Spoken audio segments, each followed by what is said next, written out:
नमस्कार, सुस्वागतम, वेलकम। मैं निधि शिमाली आपके अपने इस YouTube चैनल में आप सभी का स्वागत करती हूँ।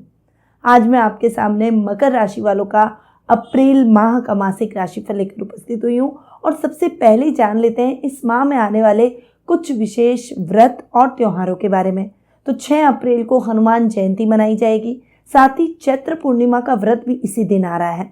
वहीं 22 अप्रैल को अक्षय तृतीया का पर्व बड़ी धूमधाम से मनाया जाएगा। ये दिन विशेष महत्व का रहता है क्योंकि इसे अबूझ मुहूर्त के रूप में जानते हैं। अबूझ मुहूर्त का मतलब कि इस दिन कोई भी शुभ या मांगलिक कार्य के लिए मुहूर्त देखने की आवश्यकता नहीं होती है। ये दिन पूरा दिन ही शुभ मुहूर्त से भरा रहता है।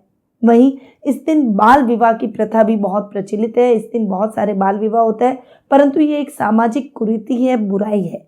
इसीलिए अपने आसपास यदि आप बाल विवाह होते देखें तो उसका विरोध जरूर करें।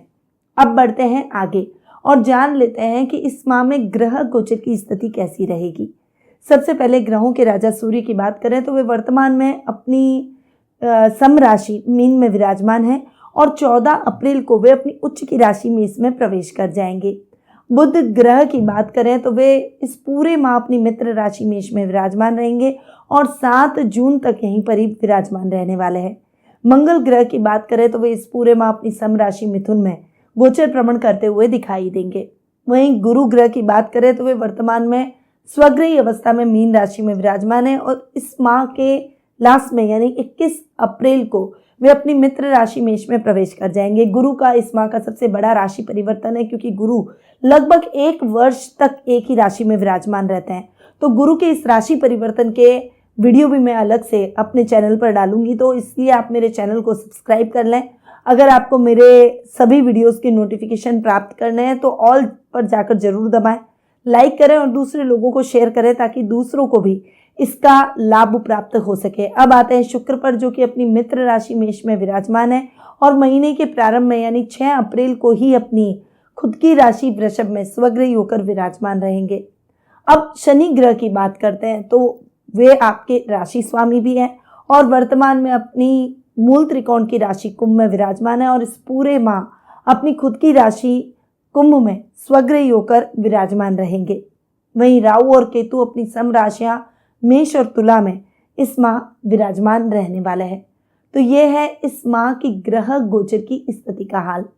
अब इन जो ग्रहों के जो चेंज हो रहे हैं, सूर्य उच्च के हो रहे हैं, शुक्र स्वग्रही हो रहे हैं, शनि भी अपनी खुद की राशि में विराजमान है, वहीं 4 ग्रहों की युति मेष राशि में हो रही है। इसका क्या प्रभाव आपकी राशि पर पड़ने वाला है उसके बारे में जान लेते हैं।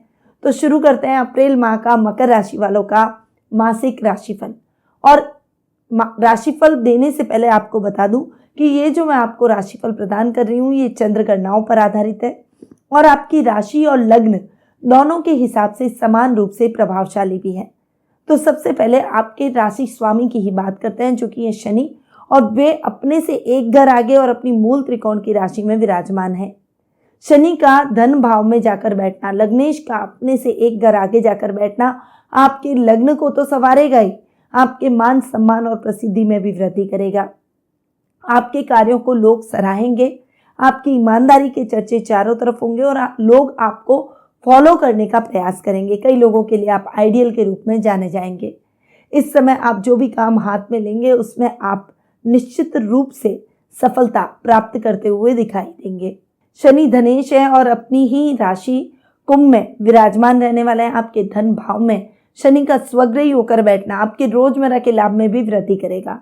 इस समय व्यावसायिक स्थल पर आपको बड़ी बड़ी जिम्मेदारियां सौंपी जा सकती है, अटका हुआ प्रमोशन मिल सकता है।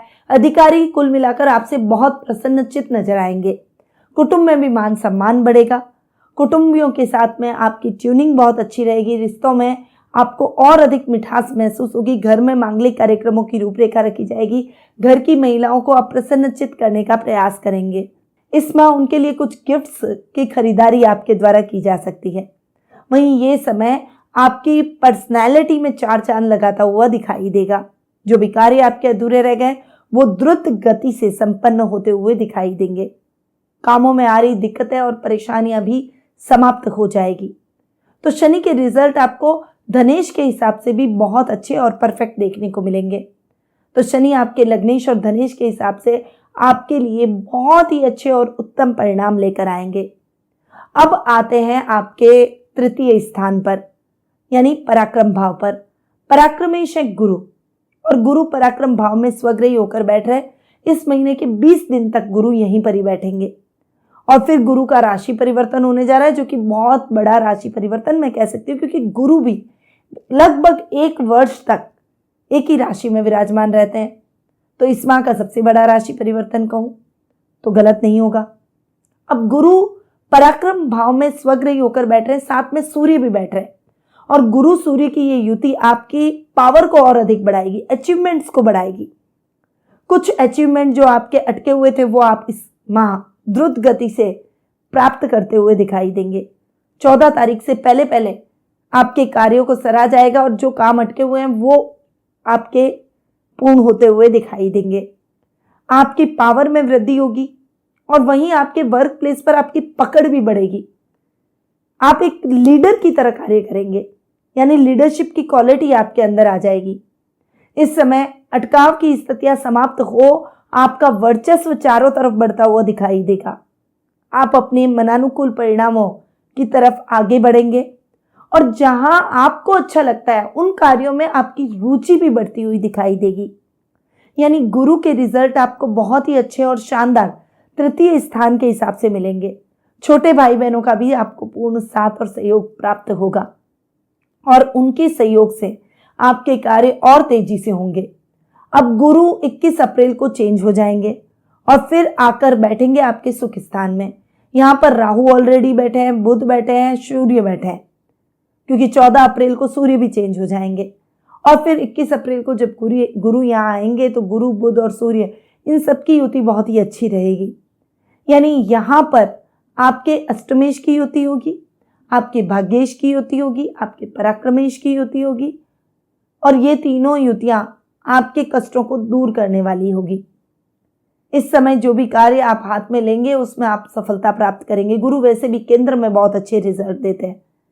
तो इस समय आपके पैतृक संपत्ति संबंधी विवादों से भी आपको मुक्ति मिलेगी, और फैसला आपके पक्ष में जाएगा।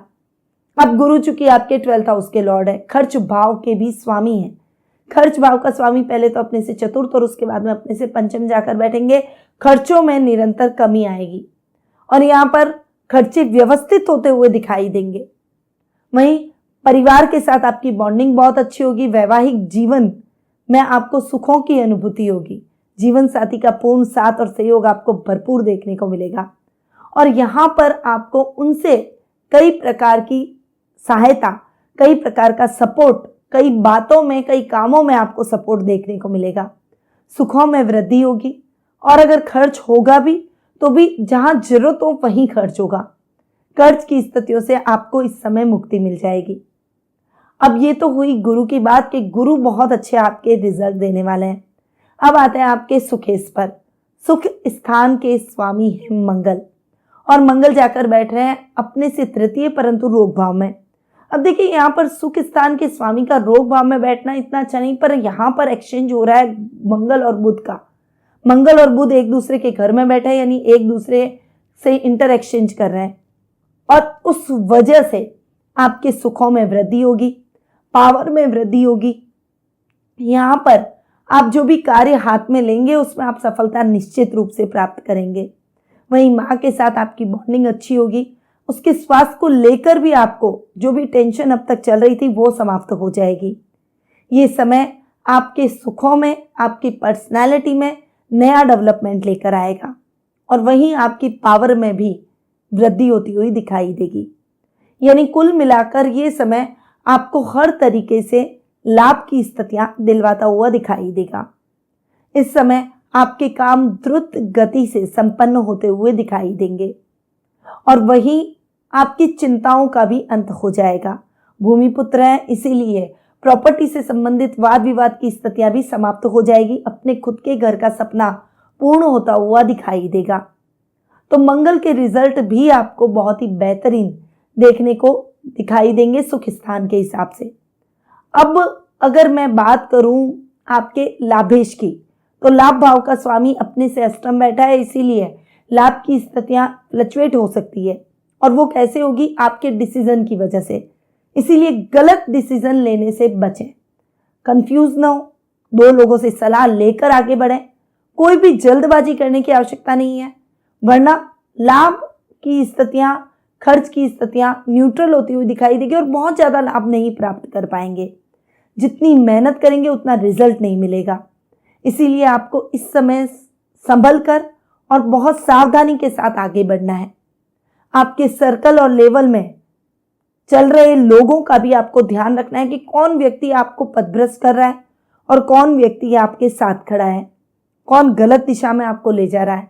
क्योंकि संगति बहुत ही इंपॉर्टेंट है और संगति से हमारा जीवन बहुत प्रभावित होता है, हम पर उसका प्रभाव रहे बिना नहीं रहता। इसीलिए इस समय आपको बहुत ज्यादा मित्रों के रूप में सावधान रहना पड़ेगा कि आपको किन मित्रों को ज्यादा इंपॉर्टेंस देनी है और किन को नहीं देनी है। यह आपकी बुद्धि और विवेक पर डिपेंड करेगा। वहीं इस समय लाभ की स्थितियों के मामले में भी बहुत ज्यादा सतर्क होकर चलें, निवेश में सावधानी रखें। तो यह है लाभेश मंगल की स्थिति और यह आपको दे रही है मिक्स रिजल्ट। अब आते हैं आपके पंचम भाव पर। पंचमेश है शुक्र, जो कि आपकी कुंडली में योग कारक ग्रह है और शुक्र पंचम भाव में स्वग्रही होकर बैठ रहे हैं। शुक्र का स्वग्रही होकर पंचम भाव में बैठना कला से संबंधित कार्यों को जो लोग कर रहे हैं उनके लिए बहुत ही शानदार परिस्थितियां उत्पन्न करेगा। आपकी प्रसिद्धि, मान सम्मान, पैसे सब में वृद्धि होगी, यानी फाइनेंशियली भी सिक्योर होंगे और प्रसिद्धि भी प्राप्त करेंगे। कला वर्ग के छात्रों के लिए यह समय बहुत ही अच्छा और उत्तम परिणामों से भरा रहेगा। इस समय आप अपनी कला के माध्यम से अपनी प्रसिद्धि को और अधिक बढ़ाते हुए दिखाई देंगे। छात्रों के लिए यह समय ग्रुप स्टडी का रहेगा और कला के क्षेत्र में बड़ी उपलब्धियां आप इस समय हासिल करेंगे। वहीं अगर आप कन्या प्राप्ति की अभिलाषा रखते हैं और इस माह आपके संतान प्राप्ति के योग हैं, तो निश्चित रूप से आपके घर में लक्ष्मी का वास जरूर होगा, आपके घर लक्ष्मी जरूर आएगी। ये समय आपकी उपलब्धियों को तो बढ़ाएगा ही, साथ ही आपकी महत्वाकांक्षाओं को भी पूर्ण करेगा। इस समय आपकी जो भी इच्छाएं हैं उसका सम्मान हर व्यक्ति करेगा और करियर में भी काम के साथ साथ आप अपनी इच्छाओं को पूर्ण करने का प्रयास करेंगे और प्रसन्नचित्त नजर आएंगे। अब शुक्र चूंकि आपके कर्मेश भी हैं, परंतु कर्म भाव में बैठे हैं केतु, जो कि कहीं ना कहीं मिसअंडरस्टैंडिंग क्रिएट करते हैं। इसलिए अधिकारियों से तालमेल बनाकर चलें। इस फील्ड से जुड़े हुए लोगों को निश्चित रूप से उपलब्धियां प्राप्त होगी, पर अधिकारियों से तालमेल कहीं ना कहीं कम नजर आएगा। इसलिए आपको केवल एक ही बात पर ध्यान देना है कि आपको अपने अधिकारियों को विश्वास में लेना है और विश्वास में लेने के लिए ईमानदारी से आगे बढ़िए, उनसे कोई भी बात मत छुपाइए। अगर कोई डिप्लोमेटिक आपके साथ बनने की कोशिश भी करता है तो भी आप अपना विजन क्लियर रखिए। अगर आपके सहकर्मियों के साथ कोई बात चल रही है, कोई वाद विवाद चल रहा है, तो वो भी आपको अपने अधिकारियों से डिस्कस करना है, यानी उनसे किसी भी प्रकार का लुकाव छिपाव नहीं रखेंगे। तो डेफिनेटली ये समय आपके लिए बहुत सपोर्टिव है, क्योंकि पंचमेश अपने ही घर में स्वग्रही होकर बैठे हैं और कर्मेश भी है। योग कारक शुक्र की स्थिति बहुत अच्छी है और ये आपको बेहतरीन परिणाम दिलवा सकती है। इसीलिए आपको इस समय का सदुपयोग जरूर करना चाहिए। शुक्र से रिलेटेड जो भी लोग काम कर रहे हैं उनके लिए ये समय उपलब्धियों से भरा रहेगा और शुक्र के और अधिक अच्छे रिजल्ट आपको इस समय प्राप्त होंगे। बस केतु यहां बैठा है तो मिसअंडरस्टैंडिंग बिल्कुल नहीं आनी चाहिए। तो ये है शुक्र की पोजीशन, जो कि आपको बहुत ही बेहतरीन परिस्थितियों में ला रही है। अब आते हैं आपके रोग भाव पर, और जैसा कि मैंने आपको पहले भी बताया, रोग भाव के स्वामी है बुध और मंगल के साथ में इंटरेक्शन कर रहे हैं, यानी मंगल और बुध एक दूसरे के घर में बैठे हैं और यहाँ पर बुध की पोजीशन अच्छी है, इसीलिए स्वास्थ्य संबंधी समस्याओं से मुक्ति मिलेगी। अब तक बीपी, शुगर, थोड़ा सा नर्व सिस्टम से संबंधित मानसिक परेशानियां, याददाश्त से संबंधित प्रॉब्लम चल रही थी, तो वो समाप्त हो जाएगी। बुध आपकी वाणी को प्रखर करेंगे, आपके बुद्धि को तेज करेंगे और इस वजह से आप बहुत पावरफुल तरीके से डिसीजन भी ले पाएंगे। इस समय यात्रा करते समय सावधानी रखें, क्योंकि रोग भाव में मंगल बैठे हैं, जो कि ब्लड के कारक ग्रह रक्त प्रवाह करवा सकते हैं। अब वो कैसे भी हो सकता है, एक्सीडेंट हो सकता है, कोई सर में क्लॉट हो सकता है, मांसपेशियों में खिंचाव की वजह से रक्त संबंधी प्रॉब्लम हो सकती है। तो रक्त विकारों के प्रति सावधान रहें, क्योंकि मंगल ऐसी प्रॉब्लम दे सकता है, इसलिए थोड़ा सा संभल कर रहने की आवश्यकता है। हालांकि बुध के घर में मंगल और मंगल के घर में बुध बैठा है, इसलिए नुकसान की संभावना कम है, पर फिर भी आप अपनी सतर्कता से आगे बढ़ें। शत्रु पक्ष को मुंह की खानी पड़ेगी। अपने कार्य क्षेत्र में हर जगह आप विजय की पताका लहराएंगे। बहुत बैलेंस होकर चलेंगे। रुपए पैसे से संबंधित कार्यों में भी केयरफुल रहेंगे। ऋण संबंधी समस्याओं से मुक्ति मिल जाएगी और इस समय आपका कॉन्फिडेंस लेवल देखने को मिलेगा। अब बुध चूंकि आपके भाग्येश भी हैं, तो भाग्य के हिसाब से भी बुध के रिजल्ट आपको बहुत ही बेहतरीन दिखेंगे, क्योंकि बुध बैठे हैं केंद्र में और वहां सुख स्थान में बैठे हैं। आधे माह के पश्चात सूर्य बुध का बुधादित्य योग भी बनेगा, जो कि बुध के लिए बहुत ही अच्छा है। हालांकि राहु साथ में बैठकर जड़त्व योग भी बना रहे हैं, पर उसके बावजूद आपकी पावर में वृद्धि रहेगी। आप बुद्धिमत्ता से सभी कार्यों को कर पाएंगे। कोई भी कार्य बिना सोचे समझे न करें, और वैसे आप नहीं करेंगे, पर फिर भी सतर्क करना मेरी ड्यूटी है, इसीलिए कार्यों में बहुत सावधानी रखें। धर्म कर्म के कार्यों में आपकी रुचि इस समय बढ़ेगी। परिवार के साथ धार्मिक स्थलों की यात्रा भी संभव है। इस समय कोई भी बड़ा फैसला लेने से पहले अपने बुजुर्गों से सलाह मशवरा जरूर करें, उनका आशीर्वाद जरूर लें, उनकी सहमति से कार्य करें। वहीं इस समय आप आउट ऑफ वे जाकर लोगों की सहायता भी करेंगे, जिससे आपकी प्रसन्नता और अधिक बढ़ती हुई दिखाई देगी। अब आते हैं आपके सप्तम भाव पर। सप्तमेश है चंद्रमा, जो कि थोड़ा सा चंचल बनाते हैं। इस समय लव रिलेशनशिप में आ सकते हैं। अगर आप ऑलरेडी शादीशुदा हैं तो एक्स्ट्रा मैरिटल अफेयर से बचने का प्रयास करें। इस समय आपका मन कला से संबंधित कार्यों में प्रेरित होगा। यदि आपकी कोई खोई हुई वस्तु है तो वो जीवन साथी की मदद से आपको पुनः प्राप्त हो जाएगी। व्यापारी वर्ग के लिए ये समय नई योजनाओं के क्रियान्वयन का रहेगा, पर खर्चों पर नियंत्रण करने की आवश्यकता है, वरना आर्थिक स्थिति में बहुत ज्यादा इंप्रूवमेंट आपको इस माह नहीं देखने को मिलेगा। अपने खर्चों को थोड़ा सा नियंत्रित करके चलें। अब आते हैं आपके अष्टम भाव पर।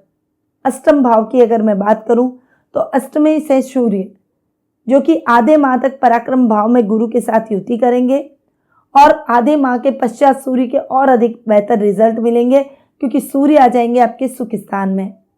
हालांकि सुखों को थोड़ा सा फ्लक्चुएट कर सकते हैं, क्योंकि सूर्य जहां बैठते हैं उस घर को थोड़ा सा बिगाड़ते हैं, पर यहाँ पर अष्टमेश है, इसीलिए थोड़ा बैलेंस करके चलेंगे। डेली रूटीन की लाइफ में आ रहे उथल पुथल समाप्त हो जाएंगे। सूर्य उच्च के हो रहे हैं, इसीलिए आपको बेहतरीन परिणाम देंगे। इस समय यात्राएं आपके लिए सुखद और मंगलमय रहेगी। गुप्त धन की प्राप्ति के स्रोत मिलते हुए दिखाई देंगे। समस्याएं जीवन में थोड़ी सी और कम होती हुई दिखाई देगी। जीवन और सरल हो जाएगा। जो भी कार्य आप करेंगे उसमें आप और अधिक बेहतर परिणामों को पाएंगे। यहाँ पर आपकी इच्छाएं पूर्ण होगी। यात्राएं सुखद और मंगलमय रहेगी। तो ये है सूर्य के रिजल्ट, जो कि आपके लिए इस माह बहुत ही बेहतरीन होते हुए दिखाई देंगे। और ये है राशि परिवर्तन मकर राशि वालों का। तो अब आते हैं कुछ शुभ तिथियों पर और जान लेते हैं कि ये तिथियां आपके लिए क्या लेकर आ रही हैं। तो 1, 5 से 11, 14 से 19, 22 से 24, 27 से 29 ये तारीखें आपके लिए बहुत ही लकी रहने वाली हैं। इन पर आप अपने कोई भी शुभ या मांगलिक कार्य कर सकते हैं, सर्वथा सिद्ध होंगे। अब आते हैं अशुभ तिथियों पर, जिन पर आपको केयरफुल रहने की आवश्यकता है। तो 2 से 4 तारीख, 12, 13, 20, 21, 25, 26 और 30 ये तारीखें आपके लिए थोड़ी सी केयरफुल होकर चलने की है। शुभ रंग की बात करें तो चटकदार रंगों का आप उपयोग करें, यह आपके लिए बहुत ही लकी रहेंगे। वहीं उपायों पर आए तो नित्य सुबह देवी गायत्री के दर्शन करें, इससे आपके सभी महत्वपूर्ण कार्य संपन्न होंगे और कोई भी इंपॉर्टेंट काम में मां सरस्वती को सफेद फूल अर्पित करके निकलें। आपको करना चाहिए शनिदेव के बीज मंत्र का ध्यान। ओम शन शनिश्चराय नमः का आप 1 माला जाप रोजाना करें। शनिदेव को नीले फूल जरूर चढ़ाएं और काले कंबल का दान जरूर करें। पीपल के पेड़ में सुबह जल चढ़ाएं और शाम को सरसों के तेल का दीपक जरूर करें। अब यहां पर अगर आप श्री सूक्त का रोजाना पाठ करेंगे तो वो भी आपके लिए बहुत ही बेहतर रहेगा। तो ये है कुछ उपाय जो कि आपके जीवन को और अधिक बेहतर बना सकते हैं, परंतु ये उपाय मैंने दिए हैं आपको इस मंथ के हिसाब से। यदि आप अपनी जन्म कुंडली के हिसाब से अपने आने वाले भविष्य से संबंधित कुछ जिज्ञासाओं को शांत करना चाहते हैं, कुछ प्रश्नों के उत्तर प्राप्त करना चाहते हैं, कुछ समस्याओं के समाधान जानना चाहते हैं, तो टेलीफोनिक अपॉइंटमेंट और पर्सनल मीट के माध्यम से मुझसे जुड़ सकते हैं। अधिक जानकारी के लिए स्क्रीन पे जो नंबर दिए गए हैं वहां पर आप कॉल करके या व्हाट्सएप करके अपना अपॉइंटमेंट बुक करवा सकते हैं, या फिर मेरी वेबसाइट panditnmshrimali.com पर जाकर भी अपना अपॉइंटमेंट बुक करवा सकते हैं। अब मैं अपनी वाणी को यहीं विराम देती हूँ। स्वस्थ रहिए, व्यस्त रहिए, मस्त रहिए और हमेशा मुस्कुराते रहिए। जय श्री राधे कृष्णा।